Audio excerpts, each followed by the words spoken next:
Frères et sœurs, en Jésus-Christ, bonjour. Bienvenue une fois de plus dans notre émission, Une minute avec Dieu. Aujourd'hui, nous sommes mardi, 27e jour du mois de décembre de l'an 2022.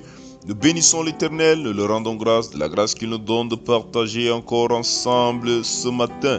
Je suis le serviteur Manel et comme vous le savez, notre émission est divisée en deux parties, à savoir la première partie, celle de la prière, et la deuxième partie, celle de l'enseignement.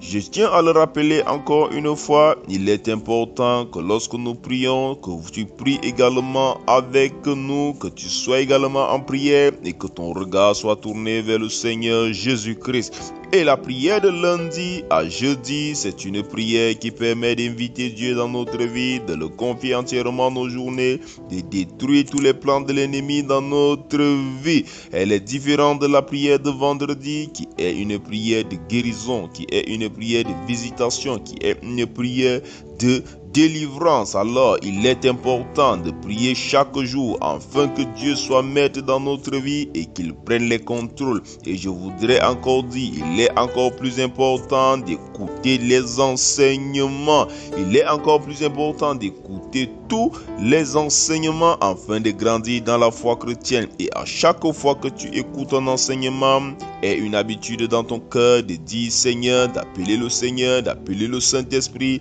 afin qu'il vienne et t'éclaire, parce que c'est Dieu qui est le véritable enseignant. C'est lui qui peut te faire comprendre, c'est lui qui peut te faire grandir. Alors, comme d'habitude, prends la position, celle qui te semble la plus humble possible, et prions ensemble afin de confier notre journée à Dieu.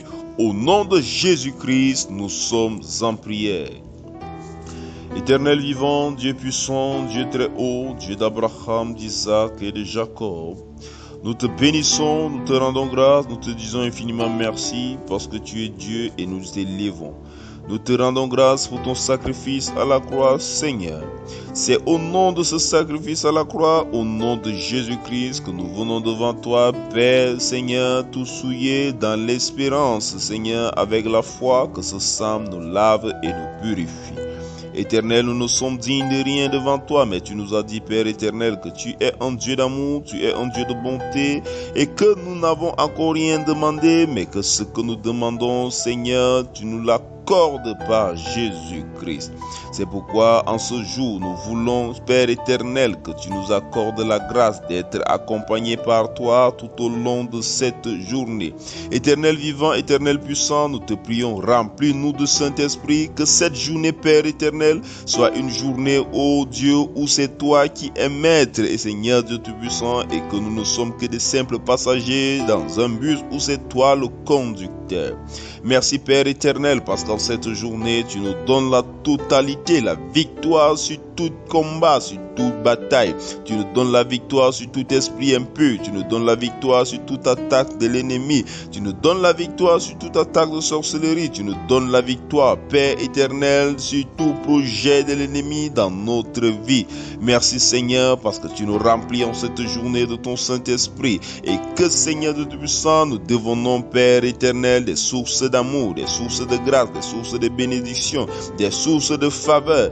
Père éternel, nous te bénissons, nous te rendons grâce, Seigneur de Tout-Puissant, parce que tu ouvres nos yeux en ce jour, tu ouvres nos sens spirituels, afin que nous te connaissions davantage. Merci Seigneur, Père éternel, de te souvenir, ô Dieu, de tous ceux qui sont affligés, de tous les malades, des orphelins, Père éternel, et de te souvenir d'une manière particulière, ô Roi, de toute ton Église, de ceux qui crient en toi.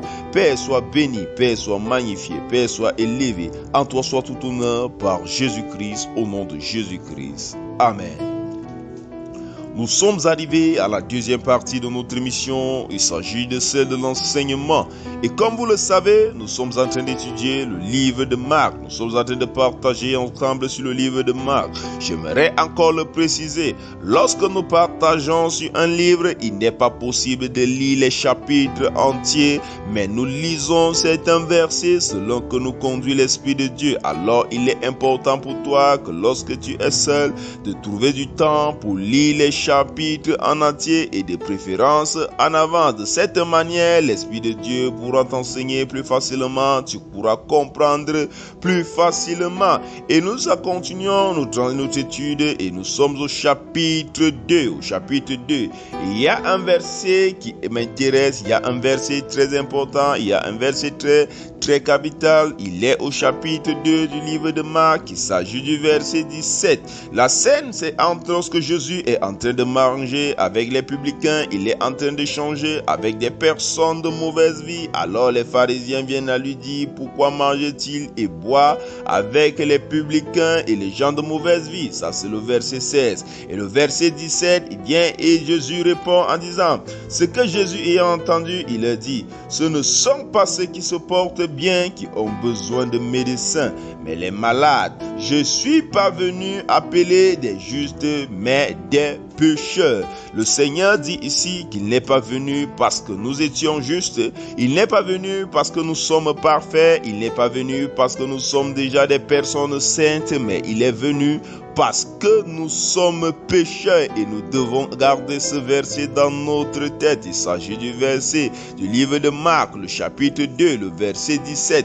Il est important que tu gardes ce verset dans ton esprit. Alors, ce que tu dois savoir, c'est que quelle que soit la vie que tu mènes, quelle que soit la vie que tu menais, si c'était une vie de péché, quel que soit le péché qui te retient captif, quelles que soient les choses que tu as commises avant, c'est là tu dois savoir que Dieu est venu pour te retirer de là. Ça ne doit pas être pour toi une occasion de chute parce que tu es tombé dans un tel ou un tel péché. Tu commences à perdre goût, tu commences à te demander si Dieu peut encore te recevoir, ou encore tu commences à diminuer ta vie de prière. Parce qu'il y a beaucoup de personnes que lorsqu'il a commis un péché, lorsqu'il a fait des choses qui n'honorent pas Dieu, le soir il est compliqué pour lui de prier, et d'autres abandonnent même la prière, se disant que Dieu ne peut plus le recevoir, se disant qu'il n'est pas digne de Dieu. C'est vrai, c'est une bonne attitude, c'est une preuve que tu as l'Esprit de Dieu en toi qui ne se sent pas à l'aise dans le péché. Mais il ne faudrait pas que le diable utilise cela. Tu dois te souvenir de ce verset. Le Seigneur Jésus-Christ est venu, ce n'est pas parce que tu es saint, mais il est venu parce que tu es pécheur. Alors le sang du Seigneur Jésus, c'est principalement pour ça, pour te laver, pour te purifier. Également, ce verset doit nous aider parce que nous sommes dans une vie chrétienne. Il y a des personnes qui se comportent, on dirait que le Seigneur Jésus est pour les saints et non pour les pécheurs. Cela se manifeste souvent en société. Parfois, lorsqu'on sait qu'une personne vit une vie pécheresse et qu'une autre personne, une personne lambda, essaie de vivre une vie chrétienne ou encore une vie d'apparence chrétienne, il a souvent tendance, celui qui vit une vie d'apparence chrétienne, à vouloir tirer, je veux dire à vouloir charger, ou encore je peux utiliser le terme à dire à vouloir se moquer. Je ne sais pas si c'est le bon terme, ou je voudrais encore dire à vouloir parler mal, à vouloir dire des choses qui veulent montrer que la personne qui vit une vie pécheresse est directement dédiée pour l'enfer, qu'il n'y a pas de choix pour lui, il est pour l'enfer.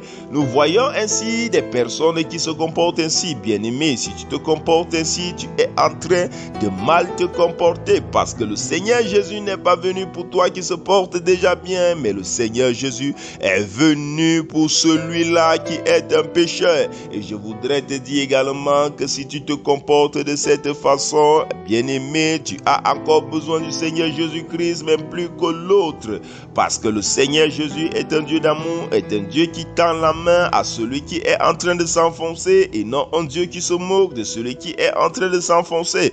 Il peut arriver, parfois tu arrives dans une causerie où il y a un chrétien et il y a un non-chrétien, où il y a une personne qui est encore dans le péché. Lorsque la personne qui est dans le péché ou encore qui est non-chrétien veut prendre la parole, celui qui se dit déjà chrétien a tendance à avoir des discours qui non amènent l'autre dans la vie chrétienne, mais qui ont tendance à le faire croire que lui, il est déjà perdu, que parce qu'il vit ainsi, Dieu ne peut plus rien pour lui.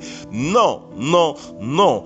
Dieu est venu pour nous, le Seigneur Jésus-Christ est venu pour nous qui sommes des pécheurs, pour nous qui ne nous portons pas bien. Lorsqu'une personne vit dans le péché, essaie de lui montrer cette voie, montre-lui ces versets, montre-lui que Dieu l'aime, montre-lui que le Seigneur Jésus l'aime. Et je voudrais te dire encore cela aujourd'hui. Le Seigneur Jésus t'aime, quelle que soit la phase que tu es en train de traverser. Tiens courage, quel que soit le péché que tu as commis, prends courage. Le Seigneur Jésus t'aime. Que Dieu te bénisse. Nous allons continuer demain, s'il plaît à Dieu. Shalom, shalom, shalom.